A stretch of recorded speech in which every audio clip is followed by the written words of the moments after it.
Anda kembali di Sindo Malam pemirsa. Kebakaran hutan dan lahan melanda 2 gunung di Pulau Jawa. Di Jawa Barat, api membakar 4 hektar lahan kawah Wadon Gunung Gede, Pangrango. Sementara di Jawa Timur, 6 hektar lahan Gunung Watangan terbakar. Astagfirullahaladzim, kurupa-rupa jalan mata Kebakaran lahan di atas Gunung Gede Pangrango menghanguskan 4 hektar lahan. Kobaran api membakar lahan di area alun-alun barat Surya Kencana pada Jumat sore.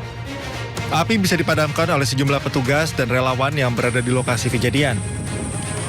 Meskipun telah berhasil dipadamkan, namun hingga Sabtu siang petugas gabungan TNI Polri, BPBD, Rescue, relawan dan lainnya masih disiagakan untuk melakukan pemantauan di lokasi kejadian. Akibat peristiwa ini, 1 hektar lahan di area alun-alun barat Surya Kencana terbakar dan 4 hektar di area Kawah Wadon terbakar.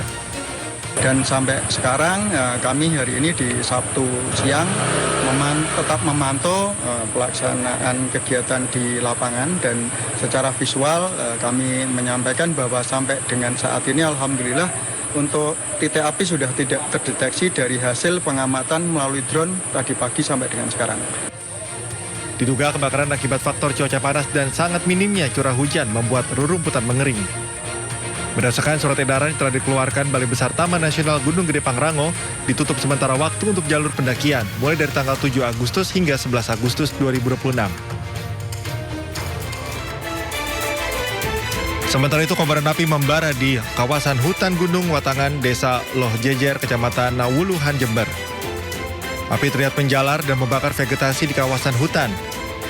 Sebanyak 6 hektar lahan terbakar dalam peristiwa ini. Petugas perhutani BKPH Wuluhan bersama BPBD, TNI, polisi, relawan, dan masyarakat langsung bergerak menuju lokasi.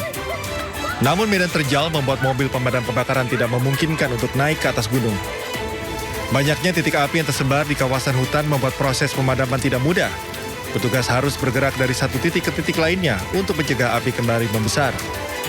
Setelah berjibaku selama kurang lebih 5 jam, petugas akhirnya berhasil memadamkan api. Tak ada korban jiwa dalam peristiwa ini. Diduga kebakaran dipicu kondisi cuaca terik ditambah banyaknya daun dan vegetasi kering. Karena medannya juga sulit, jalannya juga sempit, intinya pemadaman dengan manual, yaitu dengan gebyok, ranting-ranting basah di lapangan, terus sama baro, juga membuat ilaran. Hingga kini petugas masih mengantisipasi munculnya kembali titik api, terutama di tengah kondisi cuaca panas. Dari Cianjur, Jawa Barat dan Jember, Jawa Timur, tim liputan iNews melaporkan. Sementara itu pemirsa, kebakaran gedung Bapenda Jakarta pada Jumat lalu ikut melumpuhkan sejumlah sistem pemerintahan yang berada di gedung tersebut. Salah satunya gangguan sistem pengaturan lampu lalu lintas jalan di Jakarta. Sementara sekitar 1.000 ASN untuk sementara harus bekerja dari rumah.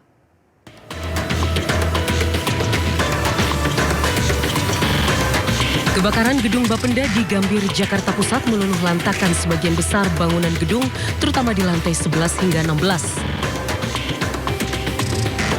Sebanyak 1.000 ASN yang bekerja di gedung tersebut dialihkan untuk bekerja dari rumah.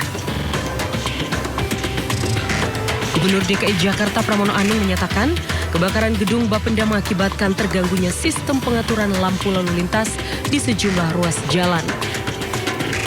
Hal itu terjadi karena sistem pengaturan otomatis yang berada di gedung Bapenda ikut terganggu akibat kebakaran. Meski demikian, Pramono memastikan data pajak warga Jakarta aman karena sudah terdigitalisasi. Sehingga dengan demikian untuk hal yang berkaitan dengan kepentingan atau keperluan penarikan pajak dan sebagainya oleh Bapenda tidak terganggu. Yang memang akan sedikit terganggu dalam beberapa hari ke depan ini adalah hal yang berkaitan dengan pengaturan di Dinas Perhubungan, terutama di perempatan yang menggunakan traffic lights. Gedung Bapenda DKI Jakarta yang memiliki 16 lantai terbakar Jumat lalu. Kebakaran melanda lantai 11 hingga 16. Seorang warga dievakuasi saat kebakaran dan dilarikan ke rumah sakit. Tim gabungan Puslap 4 Polri dan Polda Metro Jaya telah melakukan olah tempat kejadian secara menyeluruh. Petugas mengambil sampel abu arang untuk diuji lebih lanjut. Dari Jakarta, tim liputan iNews melaporkan. Viral di media sosial pemirsa, YouTuber Big Mo promosikan produk liquid vape ke anak-anak saat live streaming. Kementerian Komunikasi dan Digital turun tangan dan langsung memanggil YouTuber tersebut. Liquid nomor 1 kok nggak ada di sini? Liquid nomor 1 liquid nomor 1 Big Mo, seorang YouTuber yang terkenal aktif melakukan live streaming di akun YouTube-nya, kembali menyita perhatian publik setelah mempromosikan sebuah produk liquid vape kepada anak-anak saat live streaming. Dalam video ini, Big Mo bersama rekannya meminta kepada sejumlah anak-anak untuk mengucapkan adlibs terkait produk liquid vape yang bekerjasama dengan dirinya. Komdigi pun turun tangan dan memanggil platform YouTube untuk meminta penjelasan terkait hal ini. Sampaikan bahwa per kemarin kita sudah melayangkan surat peringatan kepada platform YouTube yang telah dengan nyata dan jelas tidak hanya melanggar aturan yang ada oleh negara di Indonesia, tapi juga melanggar community guidelines-nya mereka sendiri.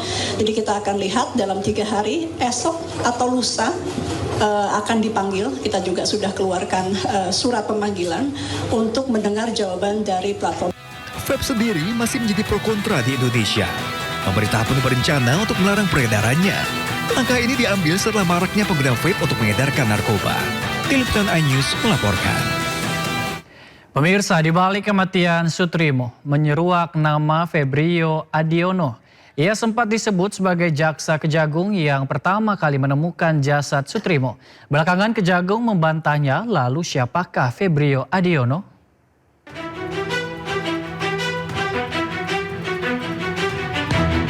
Dua pekan berlalu, kematian Sutrimo masih menjadi misteri.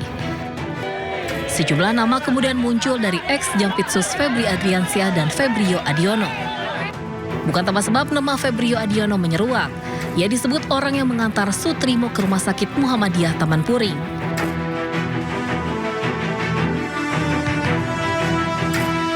Unggahan surat keterangan kematian Sutrimo lalu menyebar di jagat maya. Nama Febrio Adiono tertulis sebagai kerabat Sutrimo. Warganet pun kasak kusuk mencari sosok Febrio Adiono. Ia bahkan diduga seorang jaksa dan dekat dengan ex-Jampitsus Febri Adriansyah. Belakangan terkuak ternyata Febrio Adiono bukanlah seorang jaksa, namun Kapus Penkum. Kejagung Anang Supriyatna memastikan Febrio Adiono adalah staf administrasi di Kejaksaan Agung. Saya tidak mengenal terhadap yang istilahnya Karungga, saya tidak kenal sama sekali dan bukan warga kejaksaan. Jadi saya tidak berhak mengomentari itu. Tapi yang namanya saudara Febrio yang kami tahu memang dia pegawai kejaksaan, tapi bukan jaksa, pegawai kejaksaan. Sutrimo sebelumnya ditemukan meninggal dunia di depan klinik Mordan, Kebayoran Baru, Jakarta Selatan. Pria 44 tahun itu belakangan disebut sebagai kepala rumah tangga ex-Jampitsus Febri Ardiansyah. Kematian Sutrimo dinilai janggal. Selain dari mulutnya mengeluarkan busa, peristiwa kematiannya pun berdekatan dengan kasus yang tengah menjerat Febri Ardiansyah.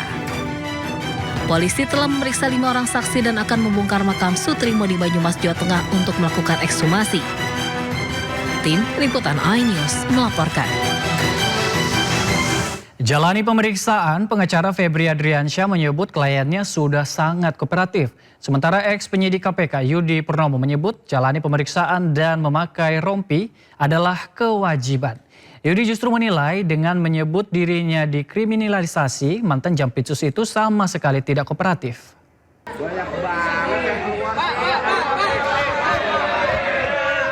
Setelah 7 jam diperiksa tim 9 Kejagung, mantan Jampitsus yang juga tersangka korupsi dan pencucian uang Febri Ardiansyah keluar dari gedung Kejagung.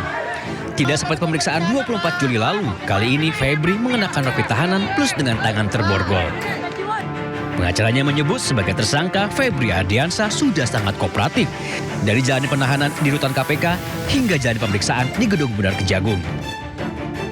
Jawaban yang disampaikan, yang dijelaskan dalam proses pemeriksaan dari sekitar jam 2 tadi sampai dengan jam 8 ini itu menunjukkan bahwa Pak FA kooperatif dalam menjalani proses hukum ini. Jadi sekali lagi ditegaskan bahwa Pak FA kooperatif dalam menjalani proses hukum ini. Pendapat berbeda disampaikan mantan penyidik KPK Yudi Purnomo. Yudi menyebut Febri justru belum bersikap kooperatif karena masih merasa dikriminalisasi, bahkan ajukan sidang pra-peradilan. Perkara memakai rompi tahanan dan jalani pemeriksaan, Yudi menyebut semua itu sudah menjadi kewajiban. Jadi tidak ada yang istimewa. Apalagi kita tahu bahwa FA masih merasa dikriminalisasi bahkan menggugat pra peradilan. Ini seharusnya yang menjadi catatan tim 9 bahwa keyakinan mereka tim penyidik berdasarkan alat bukti yang dimiliki, barang bukti yang didapatkan dari penggeledahan, pemeriksaan saksi, ya termasuk juga dari penyitaan, ya ternyata ya itu semua tidak dilakukan konfirmasi iya dari Eva ini, ya malah membantah. Jumat 7 Agustus, Febri Ardiansa jalani pemeriksaan. Tim 9 Kejagung mencecarnya dengan 20 pertanyaan. Kejagung menyebut pemeriksaan terkait hasil penggeledahan yang sebelumnya telah dilakukan oleh Hortas Tipit Korpori di 13 tempat, termasuk penggeledahan susulan yang dilakukan oleh Kejagung di Bandung, Depok, dan Jakarta. Tim Liputan Ainus melaporkan. Pemirsa, untuk cegah keracunan, Badan Gizi Nasional meminta para siswa tidak membawa pulang makanan dari program makan bergizi gratis. Kepala BGN Sudaryono ingatkan makanan dalam program MBG dibuat tanpa bahan pengawet, sehingga dikhawatirkan jika membawa makanan tersebut, kemudian baru dikonsumsi beberapa jam kemudian, kondisi makanan sudah tak layak. Terkait hal tersebut, BGN akan perketat prosedur distribusi makanan dan meminta guru mengedukasi siswa agar tidak membawa pulang MBG. Dari mulai selesai masak sampai dengan makan itu ya benar, tapi kemudian dia bungkus, dibawa pulang, dan dikonsumsi bersama keluarga yang lain. Sehingga yang keracunan bukan hanya siswanya, tapi termasuk anggota keluarga yang mengkonsumsi makanan itu. Nah ini bagian dari PR kami, bagaimana mengedukasi ya. Jadi di sekolah itu sudah ada namanya PIC yang sudah ada insentifnya. Jadi guru di sekolah itu tidak terganggu jam mengajarnya karena makan bergizi. Bahkan guru itu kemudian juga menjadi bagian dari penerima manfaat MBG. Dalam tujuannya adalah untuk mengedukasi siswa-siswanya. Mencegah tadi itu. Jangan yang ini jangan dibawa pulang, yang ini gitu. Jadi kita ke depan ini kita berusaha untuk bagaimana fungsi-fungsi edukasi ini betul-betul secara konsekuen itu kita terapkan. Pemirsa, trofi turnamen sepak bola terbesar se-Asia Tenggara dipamerkan di pameran otomotif terbesar di Indonesia. Gias 2026 tak hanya menghadirkan ragam kendaraan berteknologi canggih, namun sejumlah spot menarik turut menjadi magnet pengunjung dalam pameran Gias kemarin.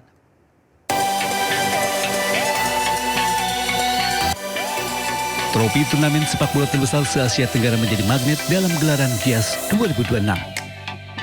Euforia sepak bola makin terasa di mana spot menarik di booth kendaraan asal Korea Selatan menyuguhkan serba-serbi di kulit bundar.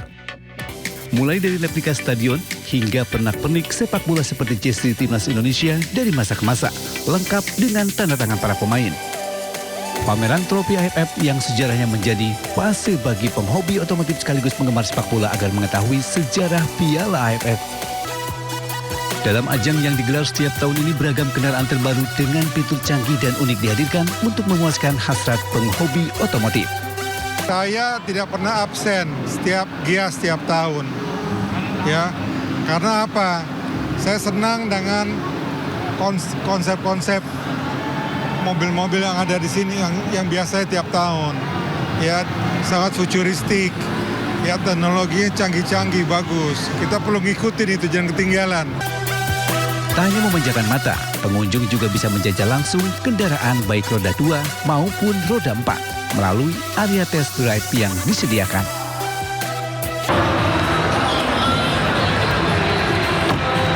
Nah pemirsa, memang Gias tahun ini banyak sekali promo menarik. Salah satu daya tariknya juga adalah mobil di belakang saya yang berkolaborasi dengan tokoh kartun favorit anak-anak dan juga orang dewasa. Mobil ini bisa Anda miliki hanya dengan 170 jutaan saja. Jadi bagaimana? Apakah Anda tertarik untuk memilikinya? Dari Kabupaten Tangerang, Kea Dela Rosa, Rizky Solehudin, iNews melaporkan. Pemirsa, kabar duka menyelimuti Lionel Messi. Sang mega bintang kembali ke kota kelahirannya, Rosario, Argentina. Messi datang untuk mengantar perpisahan terakhir sang ayah, Jorge Messi, yang meninggal dunia di usia 68 tahun.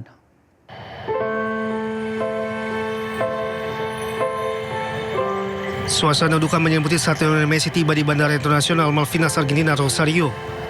Messi datang bersama sang istri dan anak-anaknya. Kedatangan Messi dijaga ketat untuk menjaga privasi keluarga. Kapten timnas Argentina itu memilih meninggalkan Inter Miami. Ia seharusnya memperkuat klubnya menghadapi Monterrey di Piala Liga, namun kabar duka membuat langsung bertolak ke Rosario. Prosesi perpisahan digelar secara pribadi, hanya keluarga dan orang-orang terdekat yang diizinkan hadir. George Messi meninggal dunia pada usia 68 tahun dan menghembuskan nafas terakhirnya di Santo Dorio, Centro Rosario.